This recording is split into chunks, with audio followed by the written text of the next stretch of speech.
두 사람이 법 위반 혐의로 조사를 받고 있다. CCTV에서 발표를 한 거예요. 미국의 기관에 중국의 핵 기술 관련 내용들이 유출이 됐다라는 혐의예요. 하나 남은 사람이 장성민이라는 사람인데 시진핑에 의해서 올라온 사람이기 때문에 중국의 군부 지휘부가 와해가 되는 아주 이상한 현상이 일어났습니다. 시진핑이 여전히 권력을 행사하지만 어수선한 이런 거를 외부적으로 노출하는 그런 사건인 것만은 분명합니다.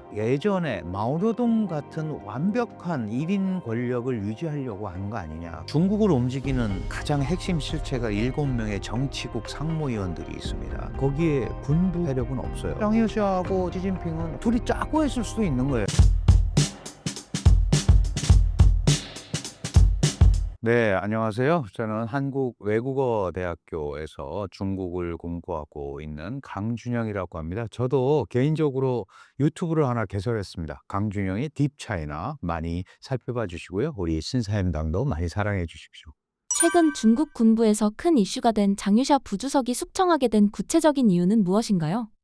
네, 일단 1월 24일 날 중국 CCTV가 이제 공식적으로 발표를 했습니다. 중국은 인민해방군의 통수기구를 따로 두고 있는데요. 그게 당중앙군사위원회입니다. 군사위원회 주석이 이제 시진핑이고요. 그건 왜 그러냐면 당의 군대이기 때문에 그래요. 중국의 인민해방군은 당의 군대거든요. 그래서 당의 통제를 받게 돼 있는데 그 중앙군사위원회 주석은 시진핑인데 부주석이 2명 있고 그다음에 이제 일반 위원이 4명 있어요. 그래서 7명으로 구성이 돼 있거든요. 그중에 인제 이미 제2 부주석이 낙마를 했고 다른 사람들이 낙마한 가운데 장여시아 첫 번째 부주석 그다음에 총참모장이라고 하는 려전리라는 사람이 있었습니다. 이 두 사람이 엄격한 기율 위반과 법 위반 혐의로 조사를 받고 있다. 이렇게 이제 CCTV에서 발표를 한 거예요. 근데 혐의나 이런 거에 대해서는 구체적으로 나오지는 않았지만 뭐 위법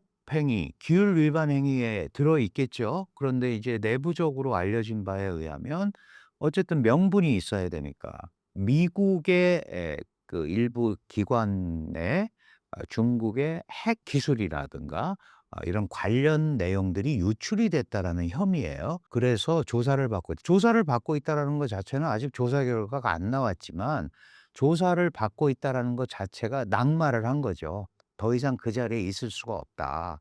그래서 중앙군사위원회가 7명으로 돼 있는데 지금 2명밖에 안 남았어요. 그 하나 남은 사람이 장성민이라는 사람인데 이 사람은 또 작년에 나머지 보충이 돼서 올라온 사람이에요. 그러니까 여기는 이제 기율 부분을 책임지고 있는 사람인데 중앙군사위원회에서 여기는 인제 시진핑에 의해서 올라온 사람이기 때문에 이 체제는 이 두 사람은 그대로 있겠죠. 그러고 나서 지금 7명 중에 2명만 남은 그래서 중국의 군부 지휘부가 와해가 되는 아주 이상한 현상이 일어났습니다. 근데 이제 이걸 바라보면서 인제 그럼 '중국 군부가 완전히 무너진 거 아니냐.' 그런 건 아니고요. 그 중앙군사위원이 없더라도 군의 통제 조직은 그대로 움직이겠죠. 우리 대장에 해당하는 상장들 밑에 우리 인제 3 스타에 해당하는 중장들이 있잖아요. 이 시스템에 의해서 군대 체제는 그대로 돌아갑니다. 다만 최상부 지휘부가 이렇게 난맥상에 빠졌다는 거는 이거는 중국의 어떤 통치 메커니즘에서 초유의 사태고 시진핑이 여전히 권력을 행사하지만 이게 뭔가 분위기가 어수선한 이제 이런 거를 외부적으로 노출하는 그런 사건인 것만은 분명합니다. 시진핑의 1인 절대 권력 체제인 당 주석제 통치구조의 부활을 위한 작업일 수 있을까요? 글쎄요. 뭐 그런 얘기들을 하죠. 왜냐하면 사실은 이제 마오쩌둥 시대에는 모택동이 중국 공산당 주석이었어요. 그런데 그러고 나서 문화대혁명이라는 소위 중국의 최고 정치 암흑기라고 표현을 하죠. 그 문화대혁명이라는 게 왜 생겼냐 하면 이거는 지나친 권력의 독점 그다음에 개인 숭배 이런 것 때문에 생겼다고 많은 사람이 주장을 했고 그 문화대혁명의 잔국을 수습하던 대표적 인물이 덩샤오핑인데 이 덩샤오핑에 의해서 당 주석제는 지나치게 과도한 권력의 집중이 이루어지니까 원래 중국 공산당은 1921 년에 창당이 될 때 총서기 제도라는 걸로 시작을 했어요. 사실 총석이나 당 주석이나 권한이 막강한 것만은 분명해요. 그런데 마오쩌둥식의 당 주석제, 모든 권력을 혼자한테 완전히 집중시키는 시스템, 이거는 중국의 장기적 발전에 유리하지 않다고 봤기 때문에 덩샤오핑에 의해서 총서기제로 다시 환원이 됐던 거거든요. 그러면 지금 시진핑의 이런 상황을 바라보면서 '야, 이게 예전에 마오쩌둥 같은 완벽한 1인 권력을 유지하려고 하는 거 아니냐.' 그런 것들의 바로미터로 다시 한번 주석제가 부활이 된다면 아마 그런 형태로 가는 거 아니냐라고 얘기를 하는 거예요. 그런데 실질적인 의미로 보면 지금 총서기제나 당 주석제나 사실은 1인 권력을 움직인다라는 차원에서는 별 큰 차이가 없는 거죠. 그래서 꼭 그 뭐 당 주석제를 부활을 하는 것이 시진핑 1인 체제를 더 확고하게 하고 그런 거하고 직접적인 관계는 없어요. 그런데 트라우마는 있죠. 왜냐하면 지나치게 권력이 과도하게 집중이 되는 것 자체가 이전에 어떤 중국의 획일적인 시스템으로 다시 돌아가는 데 대한 거부 반응이 오히려 있을 수가 있어요. 그래서 만약에 시진핑 지금 현재 총서기가 당 체제를 주석제로 바꾼다면은 그거는 또 내부적으로 상당한 분란의 여지를 남길 수 있다. 그래서 그렇게 그 행동을 하지는 않을 걸로 지금 판단이 됩니다. 시진핑 주석이 장유샤, 류전리 같은 군부의 핵심 인맥들을 숙청하면서 결국 중국이 과거 군벌 시대처럼 쪼개질 가능성도 있을까요? 불가능해요. 중국에서 그런 일이 벌어지는 건 불가능하고요. 그게 무슨 우리 뭐 군벌 얘기하는데 그건 예전에 이제 중화민국 시절에 통치 시스템이 안 갖춰져 있을 때 지방에서 이제 소위 군웅이 활보하던 시대에 군사력을 갖고 있으니까 아무래도 그 권력의 이 군권을 갖고 있으니까 기능을 할 수 있었겠죠. 그래서 여러 군데의 군벌들이 인제 뭐 어떤 지역은 누구, 어떤 지역은 누구 이런 식으로 군벌이 있었는데 중화인민공화국이 수립이 되고 물론 인제 그전에 그 공산당이 창당이 되고 정규군을 가질 수가 없잖아요. 그러니까 게릴라가 있었단 말이에요. 그게 이제 홍군이에요. 그리고 나서 이제 국민당과 국공합작이라는 걸 하면서 일본과 같이 싸웁니다. 그러면서 그전에 홍군이라는 게릴라가 정규군이 돼요. 그게 신사군, 팔로군 이래서 이 중국은 어떤 전통을 갖고 있냐면 중국 공산당의 군대는 아직 정권이 수립되지도 않았는데 정규군을 갖고 있는 유일한 당이에요. 아직 공산당이 정권을 잡지도 않았는데 국민당과의 그 소위 협력, 국공합작이라고 하죠. 국공협력을 통해서 게릴라 군대가 정규군이 된, 그래서 권력이 총구에서 나온다는 것도 다 그런 거하고 연관이 돼 있는 거예요. 어쨌든 이런 전통을 갖고 있고 그래서 중국의 인민해방군은 당의 군대입니다. 당의 군대이기 때문에 당의 통제를 받고 있는 거고 당의 통제를 받기 때문에 당의 최고 책임자가 군의 통수권자예요. 그럼 지금 누구예요? 시진핑이 중국 인민해방군의 통수권자입니다. 시진핑이 저렇게 통수권자가 살아있는데 그리고 그 권력을 하고 있는데 지방에서 움직인다? 불가능한 얘기죠. 그리고 시진핑은 2015년 12월 31 일에 군을 개편합니다. 7대 군구에서 5 개 전투구, 5대 전구로 개편을 하면서 자신의 시스템 인맥으로 다 정리를 해 놨어요. 그렇기 때문에 그런 어떤 시진핑에 대해서 반발을 해서 뭐 군권을 움직인다든가 하는 거는 불가능한 일이고요. 이 점에서 이제 이 유튜브를 보고 계신 분들한테 제가 이제 한 가지 흐름을 좀 말씀을 드리면 중국을 움직이는 가장 핵심 실체가 7 명의 정치국 상무위원들이 있습니다. 거기에 군부 세력은 없어요. 예를 들어서 서열 1 위가 시진핑이잖아요. 서열 2 위는 리창이라는 사람이 총리를 하고 서열 3 위는 짜오러지라는 사람이 전인대 이 위원장을 하고 서열 4위가 와무닝이라는 사람인데 이분은 정치협상회의 주석을 하고 이렇게 당과 행정이 일체인데 군은 빠져 있잖아요. 군은 왜 그래요? 군은 완벽하게 당의 군대이기 때문에 시진핑이 통제합니다. 그러니까 우리가 2 인자 짱요시아 그거는 군부에서 그런 거예요. 그러나 국가 시스템으로 들어오면 그런 자리가 없습니다. 국가 7명 시스템 안에도 못 들어가죠. 정치국은 24명 중에 하나예요. 근데 우리가 그 7명의 지금 말씀드린 이 상무위원급을 국가급 지도자라고 합니다. 그러면 짱여시아가 설사 시진핑을 극복했다고 하더라도 당권과 행정권을 장악한다? 그건 완전히 별개의 일이에요. 그러니까 군사력을 가지고 뭔가 시진핑한테 타격을 입히거나 할 수는 있죠. 내부적으로 문제가 생기고. 그러나 그것이 중국의 어떤 통치 시스템을 짱여시아가 장악을 하거나 이런 거하고는 또 다른 문제이기 때문에 이 군부의 위상하고 다른 당과 행정부 이거하고는 좀 다르다. 그리고 군한테 너무 많은 권력이 주어지면 문제가 생긴다라는 거를 중국이 역사에서 알고 있습니다. 특히 문화대혁명을 에 문제가 생겼을 때 사회적 난국을 수습한 게 당시에 린비아오라는 인표 국방부장인데 과도한 권력이 가서 문제가 생겼던 거를 봤거든요. 그래서 나중에 인표 사건이라는 그래서 뭐 반란을 일으키려고 하다가 탈출하다가 비행기가 추락해서 죽었다. 인제 이게 인표 사건인데 이런 식으로 항상 문제가 생겼기 때문에 이 군권에 대해서 지나치게 최고 지도자 말고 다른 사람이 권한을 갖는 데 대한 트라우마가 있어요. 당 통치를 유지하기 위해서. 그런 의미에서 짱요시아가 이렇게 새롭게 뭐 시진핑을 대체한다 이런 거는 중국의 시스템상 쉽지 않은 일이었다라는 말씀을 다시 한번 드립니다. 시진핑이 위협을 느껴서 장유샤를 제거했다는 의견에 대해서는 어떻게 생각하시나요?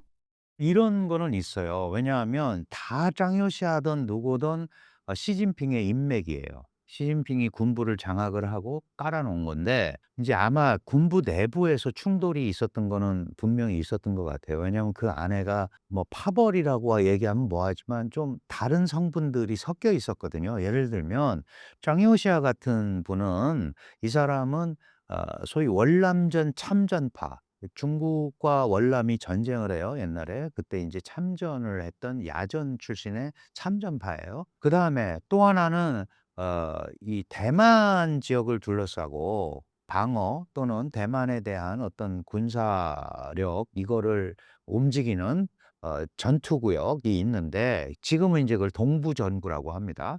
시진핑이 대만을 마주보고 있는 fujian 복건성에서 17 년간 근무를 합니다. 그러면 대만을 마주보고 있는 데잖아요. 그러니까 그 당시에 그 소위 대만 지역의 공격이라든가 뭐 방어라든가 이런 거를 이제 움직이고 있는 대만 해협파 30일 집단군이라고 하는데 30일 집단군 소속의 지휘부를 사실은 시진핑이 베이징으로 오면서 데리고 와요. 그러니까 이 군사위원회 안에가 어떻게 돼 있겠어요? 월남전 참전파와 인제 소위 대만 해협파 이렇게 갈라져 있는 거죠. 이 둘 간에 문제가 생긴 건 분명해 보입니다. 그중에 라든가 이런 걸 상의하고 있는 사람이 복건성에서 올라온 해군 출신인苗화라는 사람이 있었어요. 대만 해협파죠. 이苗화가 이제 시진핑의 복심으로 훨씬 더 많이 알려져 있었습니다. 이苗화라는 사람을 짱요시아가 숙청을 하죠. 그런데 그 "苗화를 날려야겠습니다."라는 보고를 짱유시아가 혼자 어떻게 숙청을 하겠어요. 시진핑한테 얘기했겠죠. 그러니까 시진핑이 또 사인한 겁니다. 근데 그전에苗화가 국방부장인 리샹프라는 사람이 있어요. 이상복. 이상복이라는 이것도 인제 짱요시아 계열이에요. 이 양반을 부정부패 혐의로 낙마를 시킵니다. 그런데 인제 그 중국 군부는 2015년에 15년 12월에 개편하면서 로켓군이라는 거를 만들거든요. 로켓군이라는 게 미사일, 핵무기 이런 거 만드는 거예요. 이거는 이제 첨단 과학 기술을 쓰는 거니까 아무래도 이쪽 동네에서 부정부패가 많이 일어났거든요. 요 리상포라는 사람이 이 장비 발전부 출신이에요. 그리고 지금 짱여시아도 장비 발전부예요. 그러니까 미아오화가 여기를 공격을 하니까 칼끝이 자기한테 오고 있는 거잖아요. 그러니까 그 미아오화를 또 숙청을 한 거다. 그러니까 이제 고런 관계가 약간 이루어졌어요. 그런데 지금 이제 그러고 나다 보니까 시진핑과 더 가깝게 보이는 인맥들이 다 잘려나간 거예요. 그러면은 이제 짱여시아, 려우잔리 이런 사람만 남은 거잖아요. 그러면 설사 시진핑의 입장에서 볼 때 짱여시아가 자기한테 직접적으로 대들지는 않더라도, 직접적인 위협이 안 되더라도 지금 남은 사람이 또는 다른 반 시진핑 계열이, 시진핑에 대해서 불만을 갖고 있는 계열이 짱여시아와 연합을 하면 위협이 될 수 있잖아요. 그러니까 짱여시아 본인이 어떤 생각을 갖고 있는지는 전혀 몰라요. 그리고 실제로 짱여시아하고 시진핑은 호여모제하는 사이입니다. 아버지끼리도 같이 전우고. 그러니까 둘이 짜고 했을 수도 있는 거예요, 사실은. 이제 그걸 우리가 양모라고 표현을 하거든요. 음모를 꾸민다는 건 들어봤죠?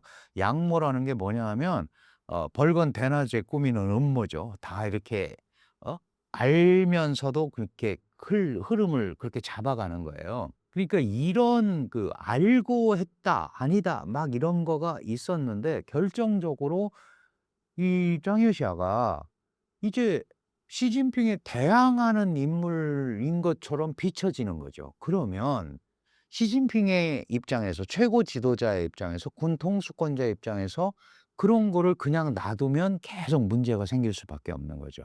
그래서 '정리를 한 거다.'라고 보는 게 훨씬 더 어 이 합리적으로 이 지금 상황을 해석할 수 있는 거 아닌가.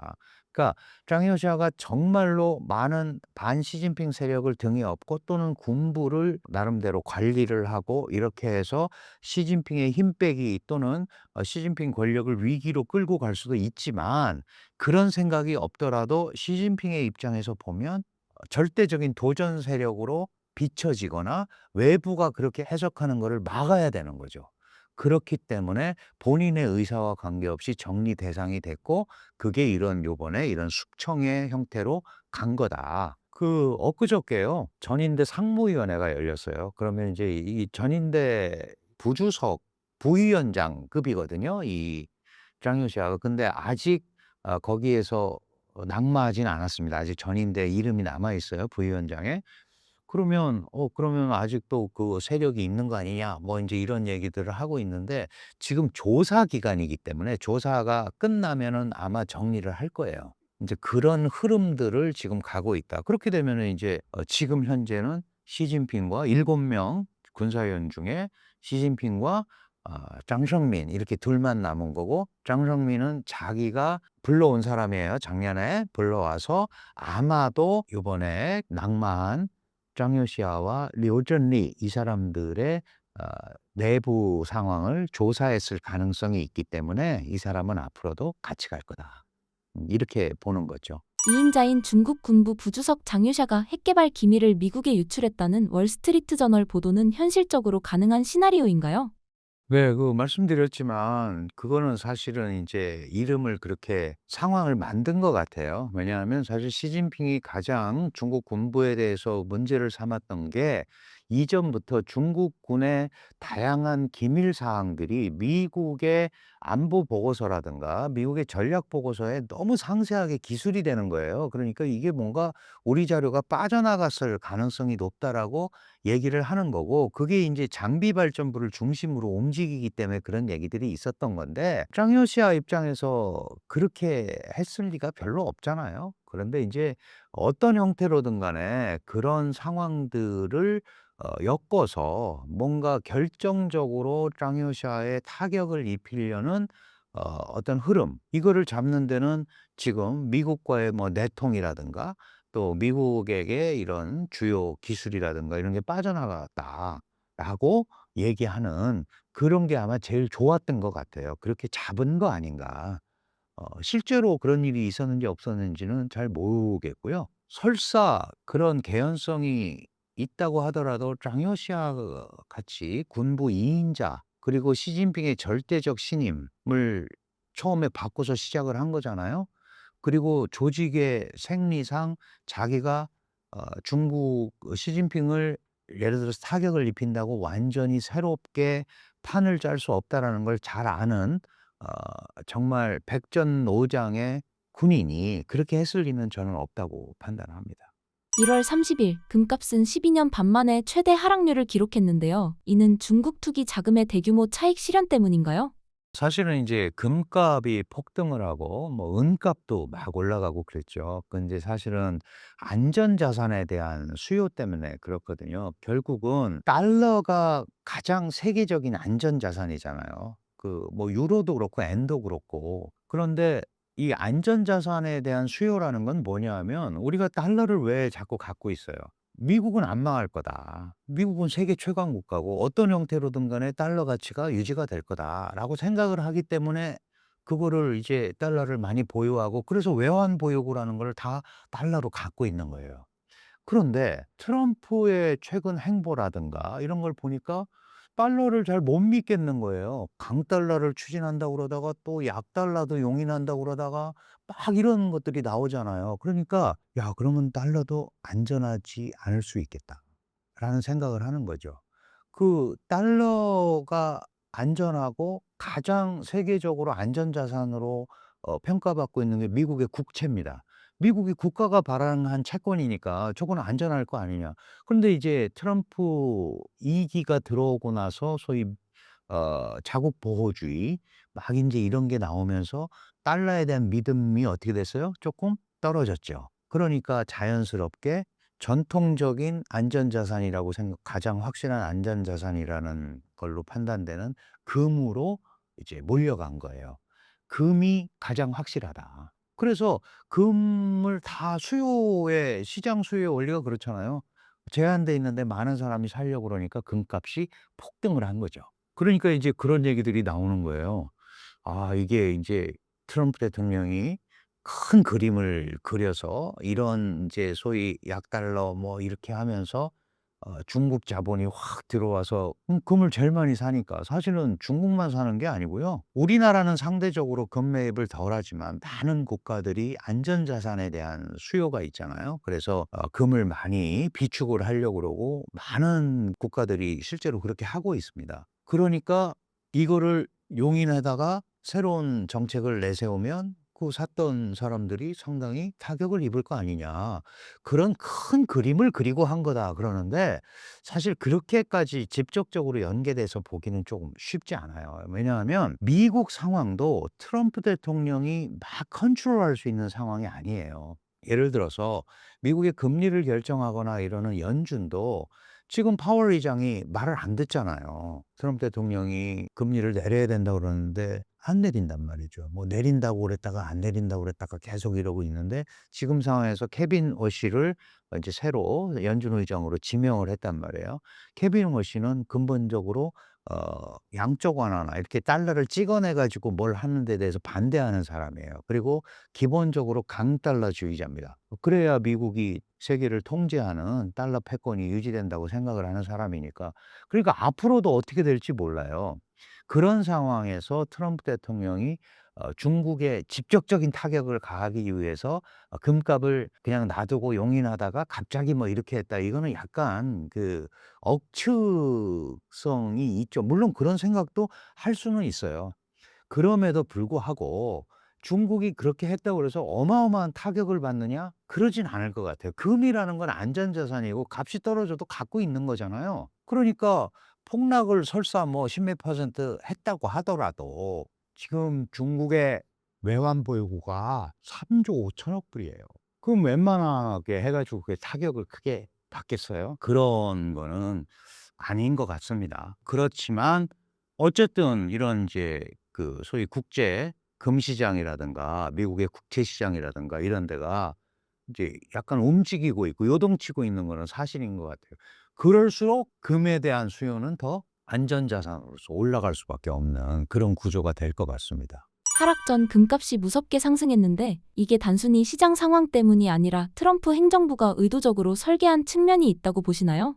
글쎄 뭐 중국만 겨냥해서 그렇다고 보지는 않습니다. 중국만 겨냥해 가지고 뭐 그걸 용인을 해서 중국 돈이 확 들어오게 한 다음에 중국이 시세 차익을 못 보게 해서 폭락을 시키면 그런데 그거는 사실은 그냥 우리가 그렇게 뭐 추측을 하거나 큰 그림에서 볼 수는 있지만 미국 상황이 그렇게 쓰기에 미국의 내부 상황도 그렇게 만만치가 않은 거죠. 지금 말씀드린 대로 강달러, 약달러 그다음에 케빈 워시의 소위 앞으로의 그 소위 금리 정책 이런 것들이 불확실한데 그리고 특히 미국 이제 국채 같은 경우도 국채를 뭐 풀으면 아무래도 금리가 떨어질 상황이니까 그러면은 이제 그런 거에 대한 내부적 컨센서스도 사실은 케빈 워시가 제대로 들을지 트럼프 의도대로 갈지 잘 모르잖아요. 근데 어쨌든 트럼프 대통령은 이제 "금리를 좀 낮춰야 된다."라는 입장에 계속 있었지 않습니까? 그러니까 앞으로도 이제 그런 시스템은 계속 갈 거예요.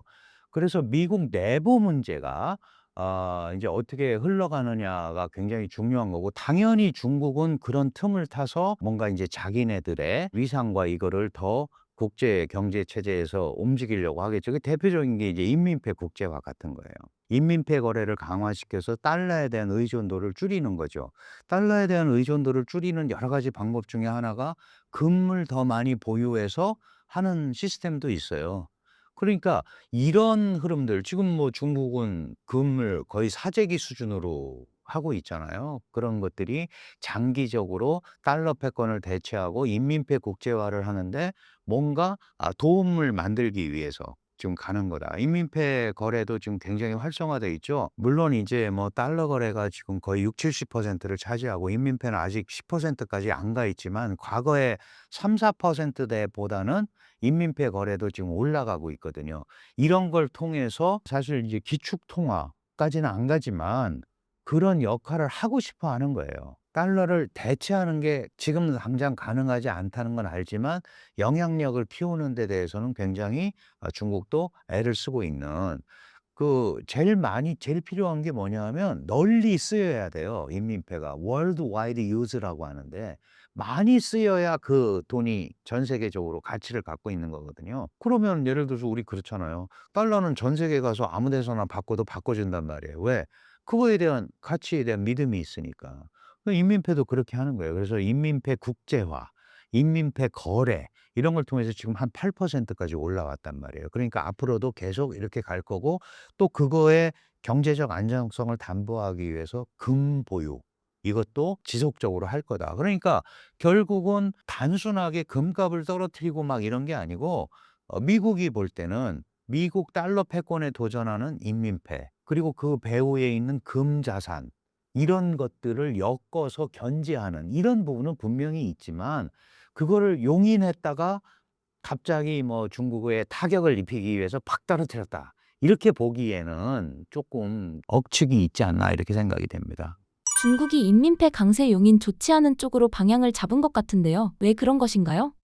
사실은 이제 인민폐 강세 중국이 스스로 어떻게 생각했냐 면 이제 7위안 인민폐 1위안당 1달러당 7위안이 소위 심리적 마지노선이다. 7원이 붕괴되면 뭐 안 된다 이랬는데 지금 사실 작년 연말부터 6 점 얼마 얼마 이렇게 나와요. 그 7위안을 붕괴시킨 거예요. 그러면 사실 미국은 계속해서 무슨 얘기를 하고 있냐면 중국이나 일본 뭐 한국이 가치를 떨어뜨려 가지고 미국에 수출하는 좋은 환경을 만들려고 한다. 막 이렇게 얘기한단 말이에요. 그러니까 "인민폐를 절상해야 된다."라는 게 미국의 입장이에요. 자꾸 가격 떨어뜨려서 우리한테 많이 팔려고 그러지 말고. 그런데 지금 중국이 인민폐를 7 위안 밑으로 가고 있단 말이에요. 이건 왜 그래요? 기본적으로 인민폐 가치를 확보를 해야 외자가 들어옵니다. 인민폐가 싸지면 미국 금리가 더 높으니까 외자가 빠져나가잖아요. 그 인민폐 돈이. 빠져나가면 국내 자금들이 해외로 탈출을 하는 거잖아요. 그러니까 기본적으로 강한 인민폐를 유지를 하는 것이 기본적으로 외자가 중국에 투자를 하고 이 투자를 해야 일자리가 창출이 되고 이런 생각을 하는 거예요. 그리고 중국 경제가 잘 돌아가고 인민폐가 강세해야지 내수도 진작이 된단 말이에요. 지금 중국이 가장 크게 생각하는 게 뭐예요? 내수 진작인데 내수가 잘 안 일어나잖아요. 그러면 외자가 자꾸 들어와서 돈이 많이 흘러다녀야 쓸 돈이 생기는 거거든요. 그거를 만들기 위해서 인민폐 강세 조치들을 용인한 거다. 그렇게 본다면 아마도 2026년 올해는 이 강세 조치들을 끌고 나가려고 할 거다. 이거는 이제 미국의 절상 압력에도 대항을 하면서 또 외자도 유치하고 그거를 통해서 경제 활성화를 하려는 중국의 고육지책, 이렇게 볼 수밖에 없지 않나 이런 생각이 듭니다. 중국이 산유국과 위안화 결제를 한 후 이를 다시 금으로 바꾸는 구조를 사용하는 이유는 무엇인가요?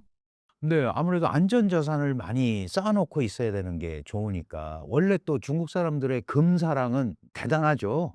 굉장히 유난스럽습니다. 우리도 뭐 마찬가지지만 동양 사회가 결국은 이제 금은 언제든지 퇴환이 가능하고, 그죠? 갖고 있으면 현물로서 언제든지 퇴환이 가능하니까 그 콩알금이라고 혹시 들어보셨어요? 큰 금괴를 못 사면 요만한 알갱이들을 사서 모아요. 그리고 중국은 그게 결정적인 순간에는 이 금부치를 가지고 다니는 게 언제든지 태환성이 있단 말이에요. 그러니까 이제 수출을 하면 달러가 들어오고 그러면 그게 인제 인민폐로 환전이 되고 그러면 그걸 가지고 금을 또 사고, 아니면 그 이전에 금을 사든지 이렇게 해서 금을 축적을 해 놓는 거죠. 아주 쉽게 그냥 상식적으로 얘기하면 옛날에 우리가 금본위제 사회가 있었잖아요. 금본위제. 금을 중앙은행에 얼마나 갖고 있느냐에 따라서 거기에 따라서 화폐를 발행하는 거예요. 그러면 이 화폐는 적어도 금과 태환성이 있기 때문에 부도가 안 나는 거죠. 그런데 금 없이 막 찍어내면 종이 쪼가리잖아요. 예를 들어서 그런 생각을 하고 있는 거예요. 그런 생각을 지금은 이제 달러가 그 패권을 다 갖고 있었지만 미국의 이 달러도 잘 못 믿겠다. 트럼프의 지나친 극단적인 미국 중심주의, 보호주의가 달러의 안전 자산성에 문제가 생길 수 있다라고 생각을 하니까 인제 이런 금 쪽으로 더 많이 초점이 맞춰서 간다. 중국은 아마 그렇게 양면 전술을 하는 것 같습니다. 자기네 인민폐 국제화 이거를 통해서 약간 그 달러에 대한 비중을 좀 낮추고 그다음에 금을 통해서 이 안정성을 확보하는 이런 전략을 펼치는 게 아닌가 이렇게 생각이 됩니다. 중국이 일본에 대해 경제 제재와 군사 훈련을 병행하며 강하게 압박하고 있는데요. 일본은 앞으로 어떻게 중국을 압박하게 될까요?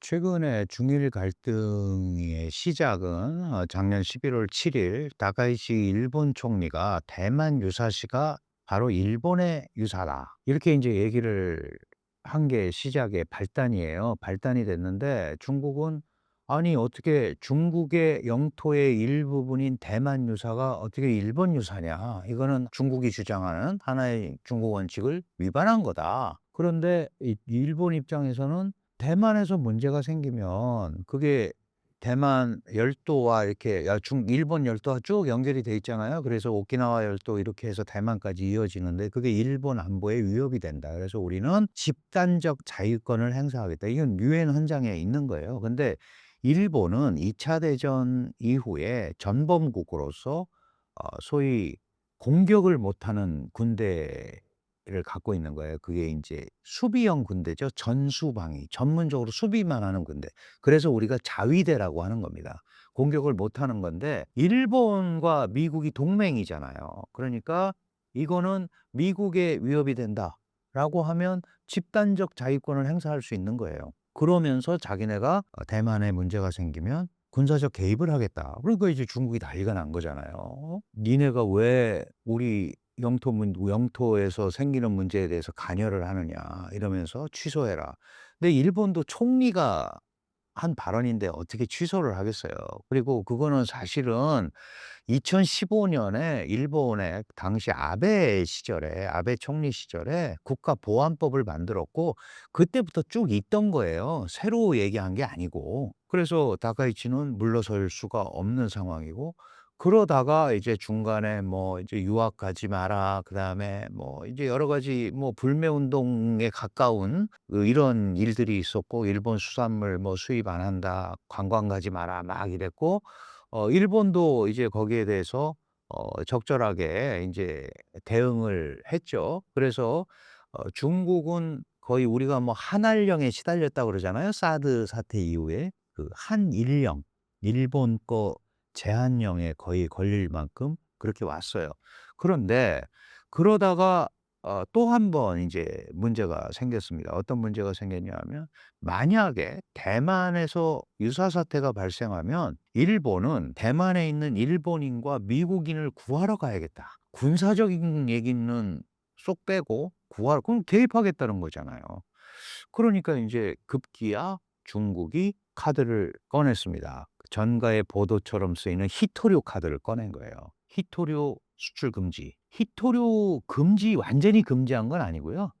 인제 준법, 법에 의해서 보내는 거죠. 통제하는 겁니다. 예를 들면 이런 거예요. 우리가 히토류 수입을 하면 이거를 수입을 하겠다라고 인제 서류를 내고 그러면 심사를 하고 막 이렇게 해서 한 40 일에서 45일 정도가 걸립니다, 일반적으로.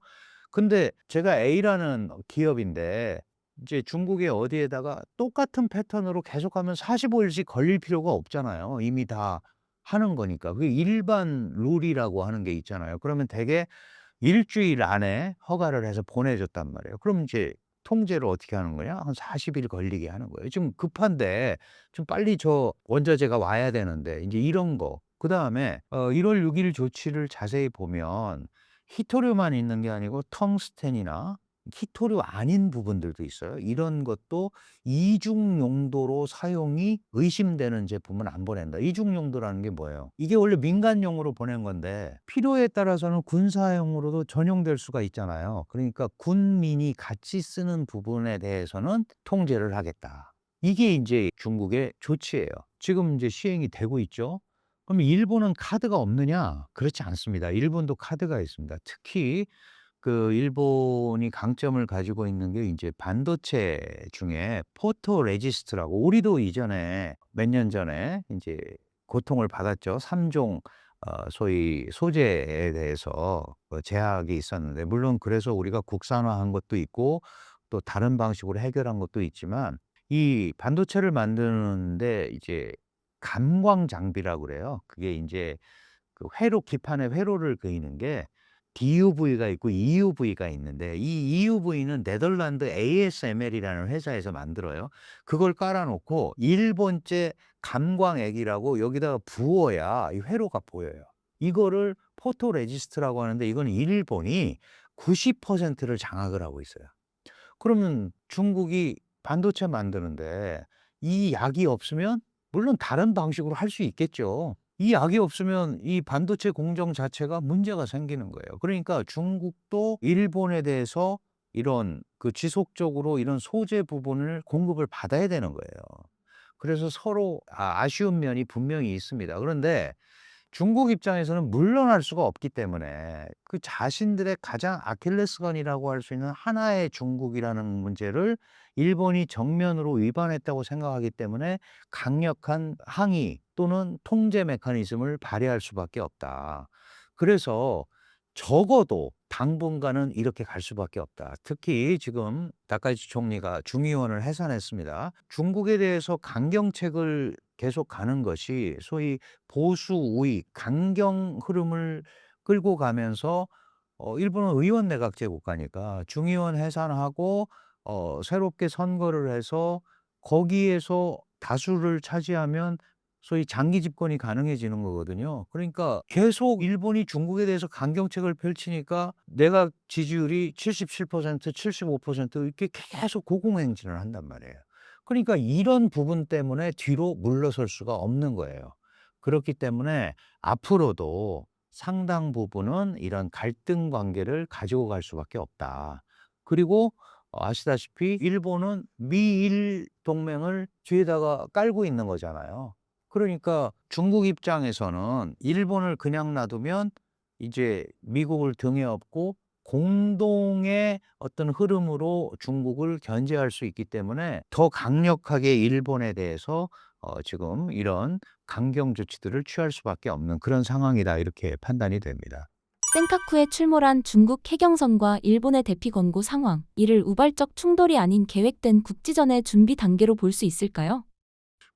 사실은 인제 센가쿠 열도를 둘러싼 이제 중국어로는 디아위다오라고 하고 우리 인제 한자로는 조어도라고 쓰는데요. 이 지역은 2010 년도에 이미 충돌이 일어났죠. 인제 센가쿠 열도 분쟁이 일어났고 그 이후에 지금까지 대치를 하고 있습니다. 언제든지 일촉즉발의 상황에 따라서 우발적 충돌의 가능성이 항상 상존해 있는 지역이에요. 지금까지도 그래서 서로 다만 이제 묵계가 있는 거죠. 어느 정도까지 더 넘어가면 정말 그거는 문제가 생기니까 자기네가 나름대로 이 대치 국면을 만든 다음에 이제 그쪽 동네를 우회하거나 또는 거기를 통해서 이 소위 긴장 태세를 유지를 하고 있는 거예요. 인제 그런 것들이 중일 갈등이 문제가 나오니까 더 이렇게 부각이 된 거죠. 당연히 중국은 일본을 겨냥한 해상 훈련도 하고 있고요. 마찬가지입니다. 일본도 그런 걸 겨냥한 활동을 하고 있고 무슨 뭐 레이더를 직접적으로 투사를 해서 뭐 조준을 했다 이런 얘기도 계속 나오잖아요. 그러니까 언제든지 우발적 충돌의 가능성이 있지만 그건 아마 철저하게 양국이 조심하고 있을 거다. 그래서 이게 뭐 전면전으로 갈 가능성은 거의 없지만 문제가 생기면 이거는 상당한 양측의 부담이 되거든요. 그러면은 사실 이 동아시아 지형에서 이런 안보가 이런 쪽에서 불협화음이 생기면 장기적으로 동아시아의 안정에도 굉장히 안 좋고 이렇게 어지러워지면 특히 한국 같은 데는 김정은의 오판, 이 틈을 타서 도발을 해야겠다 이런 것들도 굉장히 복잡해지거든요. 그렇기 때문에 이제 안정적인 관리라는 차원을 우리는 생각을 하고 있는 거고 중국과 일본도 아마 그런 생각은 하고 있을 겁니다. 그리고 실제로 충돌이 생기면 미일 동맹에 의해서 미국이 들어와야 돼요. 그러면은 복잡해지잖아요. 그래서 그렇게까지는 직접적으로 하지는 않을 것 같다. 그런 이제 생각은 듭니다. 만약 대만 해협에서 충돌이 발생한다면 일본 자위대는 정말로 움직일까요? 이미 대만 해협 충돌에 관해서는 일본은 이미 얘기를 했습니다. 개입을 할 거고. 왜냐하면 타이완이라는 데는 여의도 지금 얘기한 조어도 센카쿠 열도에서 한 200 킬로미터밖에 안 떨어져 있어요. 그러니까 굉장히 가까운 지역이잖아요. 그 일본 열도하고 쭉 연결이 돼 있는데 그러니까 자신들은 대만 해협에서 문제가 생기고 대만에 문제가 생기는 거는 일본 안보에 직접적 위협이 된다고 생각을 하기 때문에 자위권 발동 차원에서 그걸 막아야 된다고 얘기를 하는 게 일본의 입장이에요. 그리고 대만을 방어해야겠다라는 약속이 미국과 대만 간에 있습니다. 그게 1979 년에 맺은 대만 관계법이라는 건데 거기에 의해서 대만을 지원하게 돼 있어요. 그러니까 자연스럽게 미국이 개입을 할 수도 있는 거예요. 그러면 일본은 동맹국이잖아요. 동맹 한 나라가 공격을 받으면 군사 행동을 같이 하게 돼 있는 게 군사 동맹이잖아요. 그러니까 일본도 당연히 들어오게 되는 거죠.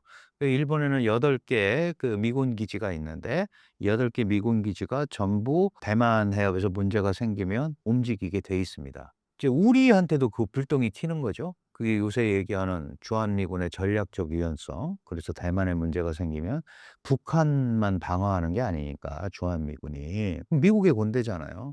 대만 유사가 생기면 너희들도 뭔가 해야 될 거 아니냐. 이제 이런 얘기들이 나오는 거예요. 그래서 물론 이제 우리는 북한 문제 때문에 그런 부분에 대해서 우리 입장을 충분히 개진을 하고 있지만 이제 앞으로 대만 해협을 둘러싼 이런 갈등 문제가 계속 문제가 생길 수밖에 없는 거고 중국은 대만을 내줄 수가 없잖아요. 마찬가지로 미국도 마찬가지입니다. 지도를 한번 잘 이렇게 생각해 보세요. 타이완이라는 섬이 긴 해안선에 이렇게 딱 걸려 있는데 이게 만약에 미국 입장에서 볼 때 중국의 통제권으로 들어간다면 그 긴 해안선이 전부 중국의 영향력 하에 있게 되는 거예요. 그럼 미일 동맹이건 뭐건 그리고 지금 중국과 일본이 동중국해라는 데서 좀 분쟁을 하고 있고 그 밑에가 남중국해거든요. 이 방어선에 문제가 생기는 거죠. 그래서 대만에 대한 안보 이거를 둘러싸고 미중 간에는 앞으로 계속 갈등이 있을 수밖에 없습니다. 중국이 대만을 공격한다면 주한미군도 움직일까요? 미국은 그걸 원하고 있는 거죠. 그런데 우리는 그렇게 만약에 하면 김정은의 오판이 예상이 되기 때문에 그거는 이제 그렇게 본다면은 미국이 두 개의 전장을 운영해야 되잖아요. 그거는 사실 굉장히 어렵죠. 그래서 그런 개념보다는 이제 그런 일이 안 벌어지게 해야 될 거고 중국 입장에서도 지금 대만을 카드로 가지고 있는 게 훨씬 좋습니다. 카드로 가지고 있는 게. 왜냐하면 러시아 우크라이나 전쟁을 봐서도 알지만 대만이 그렇게 만만한 데가 아니에요. 세계 8번째 크루즈 미사일 개발국이고요. 사거리 2,500km에 달하는 슝펑 미사일을 가지고 있습니다. 베이징, 상하이, 삼엽댐 이런 데 다 겨냥하는 게 있고 그러니까 실제로 그런 일이 안 벌어져야 되지만 그 이기기는 어렵지만 중국도 엄청난 피해를 정말 전쟁이 일어나면 감수해야 되거든요. 그래서 그런 상황까지는 안 가도록 관리하는 게 중요하다. 이렇게 봐야 될 것 같습니다. 타이완과 미국이 중국의 대만 침공을 가정한 연합작전 태세를 구축했다는 보도가 있는데 실제로 중국의 침공 가능성이 임박했다고 보십니까? 사실은 이제 시진핑 중국 최고 지도자 국가주석이고 당 총서기가 2027년까지 대만 침공 준비를 마쳐라. 이제 이렇게 얘기가 된 거예요. 그러면 침공 준비를 마쳤으니까 이제 27년 정도에는 침공을 하겠다. 그럼 왜 그러냐 하면 이제 27년이 시진핑 사연임과 관계가 돼 있고 중국 인민해방군 창군 100주년이에요. 그러니까 뭐 이렇게 흐름을 만드는 데 좋잖아요. 그런데 저는 개인적으로 27년에 전쟁 준비를 마치라고 그랬지 전쟁을 하라고 그런 건 아니잖아요. 말씀드렸지만 지금 현재 상황에서 미중 갈등이 계속 가고 있고 이런 가운데 중국이 볼 때는 대만을 하루아침에 복속하기도 쉽지 않거니와 전쟁 행위를 했을 때 벌어질 수 있는 국제적 제재, 비난, 그다음에 중국도 전 세계 글로벌 밸류 체인의 40% 이상을 담당하고 있지만 실제로 세계 최대 에너지 수입국이에요. 원유가 들어와야 되고 지금 뭐 러시아 거 이런 거 갖다 쓰지만 중동 원유가 들어와야 되거든요. 그런데 그 중동 원유가 어떻게 들어옵니까? 아라비아해나 홍해에서 떠나서 말레카 해협을 거쳐서 남중국해 이래서 중국으로 오는 거거든요. 말레카 해협은 지금 미국이 통제하고 있어요. 수송선 이런 거가 문제가 생길 수 있죠. 그래서 지금 그 카드를 당장 쓸 필요는 없는 거 아닌가라고 생각이 들고 인제 문제는 뭐냐 하면 트럼프 대통령이 뭐 "대만을 우리가 그렇게 꼭 지켜줘야 돼." 뭐 이제 이런 얘기를 하잖아요. 그런데 그렇게 얘기를 하니까 대만에서는 "아이 미국 못 믿겠다."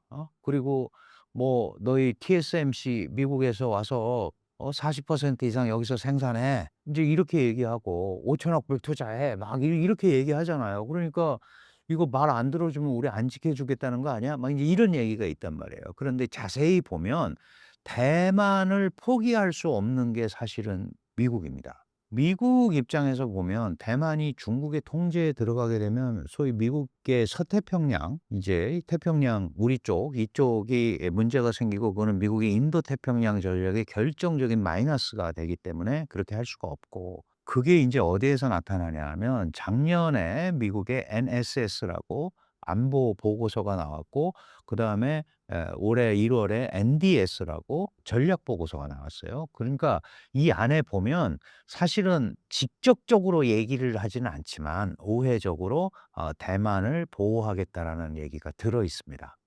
그러니까 "대만에 대한 통제권을 안 뺏기겠다." 그러니까 결국은 NSS나 NDS 이런 소위 미국의 국방안전 보고서 특히 물론 NDS는 인제 서반구주의 우리가 이제 "미국이 남북 아메리카는 미국 거다." 인제 이것만 강조하는데 사실 그 안에 자세히 보면 이제 대만도 방어를 하겠다는 의지가 들어 있는데 그게 어떤 형태로 들어 있냐 하면 제1 도련선이라는 게 있어요. 그게 인제 First Island Chain이라고 하는 건데 그건 원래 중국이 거는 거예요.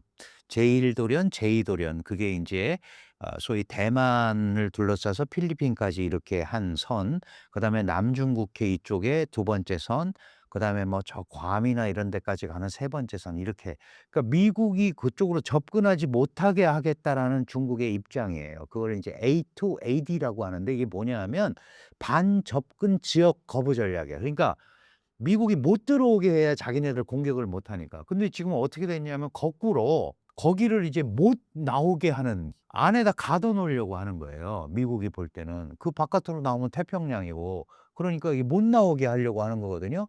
그래서 그 첫 번째 방어선이 제1 도련선인데, 제1 도련선을 지키겠다라는 게 이 NSS나 NDR에 들어 있어요. NDS에.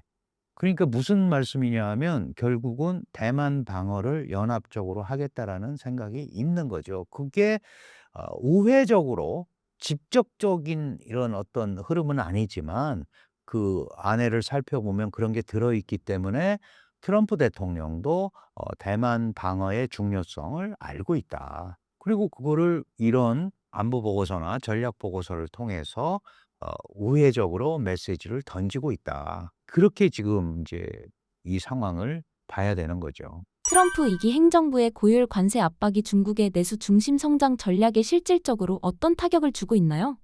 트럼프 대통령의 소위 상호 관세라고 하죠. 자기는 이제 대등 관세 뭐 이런 이제 표현을 쓰는데, 이 관세 정책에 의해서 전 세계가 굉장히 고통을 받고 있는 건 사실이에요. 그런데 중국은 이제 그런 외부적 영향력을 상쇄시키려면 내수를 진작을 시켜야 되잖아요. 근데 내수 경기가 굉장히 안 좋습니다. 안 좋은데 보통 이제 한 국가의 경제 시스템을 보면 내수, 수출입, 투자 이렇게 보잖아요. 내수, 무역, 투자 이렇게 보는데, 중국이 경제가 계속 성장을 하고 지속 가능한 성장을 가려면 보통 55% 이상이 돼야 내수가, 중국 경제가 잘 굴러가요. 그리고 투자가 한 22~23%, 그다음에 나머지가 수출. 이제 이렇게 가야 되는데 지금 내수 같은 경우도 40%대로 확 떨어졌고, 그다음에 수출이 지금 하드 캐리를 하고 있는 거예요. 근데 문제는 자세히 보세요. 고율 관세를 때렸는데도 작년에 중국은 역대 최고의 무역 흑자를 올렸어요. 1조 달러. 그러니까 결국은 메이드 인 차이나 또는 중국적 어떤 원자재나 이거를 쓰지 않고서는 국제 경제가, 특히 미국 경제가 돌아가지 않는다라는 걸 또 보여주는 거잖아요. 그 제조업 클러스터가 나름대로 원자재부터 기술까지 형성돼 있는 게 많단 말이에요, 중국이. 그래서 그거를 일단 견디고 있는 걸로 보여집니다. 물론 중국이 생각한 대로 막 그렇게 내수가 진작에 안 되고 그런 거는 있지만, 수출이 일단 하드 캐리를 해서 가기 때문에 그런 부분은 일단 어느 정도 방어를 했는데, 중국 경제가 살으려면 내수가 진작이 돼야 되는데, 그래서 이 인민폐 강세도 용인을 하는 거예요. 그래야 외자가 들어오고 그거에 따라서 경기가 활성화되고, 결국은 가장 중요한 거는 경제 심리거든요. 우리 경제가 풀린다라는 개념이 생겨야 투자가 일어나는 거예요. 우리 뭐 주식시장도 다 마찬가지잖아요. 그런데 자기 경제가 풀릴 거다라는 데 대한 믿음이 없어지면 사람들이 어떻게 해요? 돈을 안 쓰고 저축을 합니다. 그러니까 저축률이 올라가는 거예요, 돈이 없는데. 그 저축률이 올라가면은 은행에 있을 거 아니에요. 그러면 이 은행에 있는 거를 기업이 투자를 한다고 그래야 대출을 해 주고 이러는데, 내수가 안 일어나니까 기업이 그 돈을 빌려 쓸 필요가 없는 거예요. 이런 이제 악순환 고리에 걸려 있는데, 그래서 작년에도 이 내수 경기가 아주 부진했고 소비자 물가 지수도 안 오르고 있고, 다만 작년 4~4분기에 하나 고무적인 거는 PMI 지수라는 게 있어요. 구매자 관리 지수. 이건 뭐냐 하면 이제 기업에서 생산 활동하려면 원자재 사고 그러잖아요. 이 구매자 관리 지수가 이제 50이 넘으면 경기가 확장된다라는 이제 생각을 하는데, 9개월 만에 구매자 관리 지수가 50을 넘어섰어요. 그러니까 '올해 경기는 조금 더 나아지지 않겠느냐.' 인제 이런 생각을 하는 거죠. 그래서 이런 인제 흐름을 쪼끔은 옛날보다는 좀 탔는데, 지금 어쨌든 4 월에 트럼프 대통령이 중국을 방문하잖아요. 인제 방문을 하면 작년 부산에 와서 뭐 "세기의 만남이다." 막 이러면서 인제 미중 간에 무역 협상을 했고, 뭐 여러 가지 상호 제약 조치가 있었지만 서로 1 년간 유예하기로 했고, 또 이제 11 월이 되면 또 1 년이 되는 거예요. 인제 이걸 어떻게 관리해 나가느냐, 이거에 따라서 중국 경제가 어떻게 움직이느냐가 보여지는데, 문제는 뭐냐면 미국 내부 상황도 그렇게 만만치가 않은 거죠. 그죠? 미국도 만만치 않고, 물론 이제 미국은 이 세관 관세 이민국 개 이런 여러 가지 미네소타 같은 데는 거의 내전 상태에 지금 막 들어가 있는 이 사회적으로 굉장히 혼란하거든요. 이런 부분들을 어떻게 지금 잘 중재를 하면서 초점을 뭐 중국 견제가 핵심이라고 하니까 이렇게 모을 수 있느냐 이런 게 관건이 될 것 같고요. 중국도 마찬가지입니다. 중국도 결국은 중국 경제가 내수 시장만 활성화되면 대외적으로 그렇게 크게 신경을 안 써도 되지만 내수가 활성화되려면 외부 경제가 좋아져서 외자가 유입이 되고 그죠? 자기네가 또 많이 만들어서 팔아야 되고 이렇게 돼야 기업이 활성화되는 거거든요. 기업이 활성화돼야 취업도 이루어지고 취업이 이루어져야 소위 월급을 받고 이런 가처분 소득이 생기는 거예요. 가처분 소득이 생겨야 물건을 사잖아요. 그럼 물건을 만들기 위해서 기업의 투자가 이루어지고 이런 게 순환 사이클이잖아요. 그러니까 이런 부분들이 한 군데만 병목이 생겨도 경제가 어려움을 겪는 거예요. 그런 의미에서 지금 중국 경제가 사실 상당히 어려움에 처해 있다. 국가 투자는 하드 캐리해서 합니다. 근데 민간 투자가 잘 안 일어나는 거예요. 민간 투자는 민간 경제에 대한 확신이 덜해서 그래요. 그러다 보니까 양극화 현상이 일어나는 거예요. 중국 정부는 과학 기술에서 우위를 점해야 되고 그게 미국과의 경쟁에서 핵심이다라고 생각을 해서 AI 부분이나 이런 데 엄청난 투자를 합니다. 그런데 그거는 사실 민생으로 직접 가는 투자는 아니죠. AI의 발전이라든가 이런 건 엄청나게 이루어지지만 그거는 고용을 동반하지 않은 성장이 될 가능성이 매우 높다. 그럼 결국은 중국은 수많은 경제 활동 인구를 고용을 해야 되는 상황이잖아요. 그러니까 이 고용을 동반한 성장이 일정 부분 보태져야 되거든요. 이제 이런 부분의 균형점을 어떻게 찾느냐가 올해 중국 경제가 봉착한 가장 큰 문제일 거다 이렇게 판단이 됩니다. 트럼프가 유엔을 배제한 새 평화기구를 추진하는 것이 중국을 국제 질서에서 배제하려는 미국의 전략으로 볼 수 있을까요?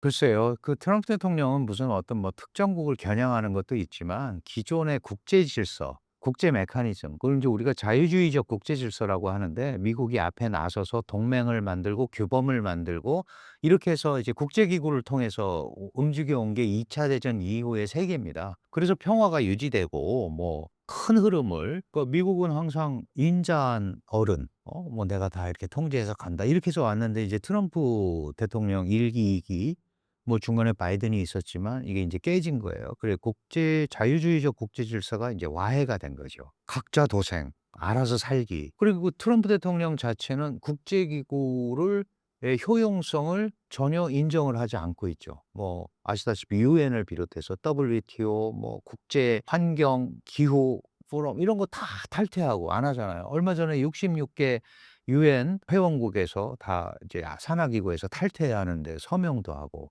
그래서 그걸 대체할 수 있는 새롭게 만든 게 평화위원회입니다. 평화위원회는 원래 가자 지구를 어떻게 할 거냐 하더니 그게 쑥 지나더니 가자 지구 뺐죠. 자기가 미국의 의장국이고 트럼프 대통령의 의장입니다. 그리고 60몇 개국에 서한을 보냈다고 그래요. 근데 지금 한 20 개국 정도가 호응을 했는데 놀랍게도 푸틴이 호응을 했어요. 푸틴이 왜 호응을 했냐? 이게 지금 1억 달러 내야 되거든요, 상임이사국이 되려면. 우리 돈으로 한 1조 4,500억 정도 되잖아요. 그걸 인제 돈을 내라. 푸틴이 호응을 하니까 지금 동결 자산이 많이 있습니다. 미국이 돈을 못 빼내가게 그 돈으로 좀 내고 그러면 해외에 동결돼 있는 자산을 인제 그런 식으로 푸틴은 또 쓸 수가 있는 거죠. 그리고 미국하고 같은 프레임 안에 들어갈 수 있잖아요. EU 같은 데는 굉장히 부정적이죠. 어떻게 러시아하고 지금 우리가 나토가 러시아의 위협 때문에 저러고 있는데 그러니까 영국 가장 큰 우방이라고 있는 영국도 반대하고 프랑스도 반대합니다. 이런 데는 유보적인 태도예요. 중국은 받았는지 안 받았는지 모르겠어요. 근데 중국도 유보적인 태도죠. 대한민국은 어떻게 해야 되느냐? 우리도 지금 주판화를 튕기고 있죠. 그런데 저는 개인적으로는 좀 지켜보다가 다자 협력 개념이니까 들어가는 게 좋을 거라고 생각을 하는데 그럼 뭐 이게 혈세가 지금 1억 달러가 투입이 돼야 되는 건데 트럼프 개인 어떤 판 만들어 주는 데 들어가는 거면 환영을 못 받을 것 같아요. 그래서 지금 인제 이게 뭐 중국을 견제하기 위해서 그렇게 보기는 좀 문제가 있고 트럼프가 주도하는 세계 왜냐하면 그 안에 러시아라든가 이런 게 들어가 있는데 중국을 러시아가 미국과 한편이 돼서 견제한다? 이거는 사실은 그림이 잘 안 나오는 그림이죠. 왜냐하면 어쨌든 중러는 협력을 하는 거죠. 저는 개인적으로 '이거 혹시 뭐 김정은한테도 보낸 거 아니야?' 평화위원회니까. 뭐 그런 생각도 들어요. 그래서 쪼끔 자세히 살펴보면서 가야 될 거고, 어쨌든 60여 개국의 서한을 보냈고 지금 뭐 20여 개국이 오케이를 했다 그러니까 아직도 더 많은 국가들은 주저하고 있는 거죠. 그래서 쪼끔 지켜보면서 봐야 되는데, 중국은 어쨌든 '트럼프 개인을 위한 거다.'라는 메시지만 지금 환구시보나 이런 데를 통해서 나오고 있다. 지켜보고 있는 것 같습니다. 실제로 와도 그렇게 뭐 가입을 하거나 그렇게 쉬울 것 같지는 않아요. 그런데 전략적으로 필요하다 그러면 또 할 수 있겠죠. 지금은 강력하게 트럼프를 이렇게 비난하거나 그러기는 어려워요. 왜냐하면 4 월에 트럼프 대통령이 중국을 방문을 하고 뭔가 모종의 또 합의라든가 흐름을 끌고 가야 되기 때문에 지금은 딱 그런 상황에 와 있는 거 아닌가 이렇게 판단이 됩니다. 구독자분들께 한마디 해주신다면요? 네. 국제사회가 너무 복잡합니다. 어디로 튈지 모르고요. 특히 트럼프 대통령 어제 했던 말 오늘 뒤집고 우리도 뭐 관세 한다고 그러다가 뭐 14% 내렸다가 다시 25%로 가고, 안 해줄 것 같던 핵 잠수함도 갑자기 사인하고 막 굉장히 복잡합니다. 일희일비하지 말고 큰 흐름을 보면서 차근차근 가는 게 굉장히 중요하다. 그런 말씀을 드리고 싶습니다. 늘 국제사회는 변화를 시도하고 또 거기에 대응하는 도전과 응전이 계속 벌어지는 사회입니다. 특정 현상에 대해서 지나치게 과민한 반응이나 이런 거를 가지실 필요는 없다. 그러려면 항상 이런 국제 문제를 차근차근 짚어보시는 게 중요하지 않을까 생각이 됩니다.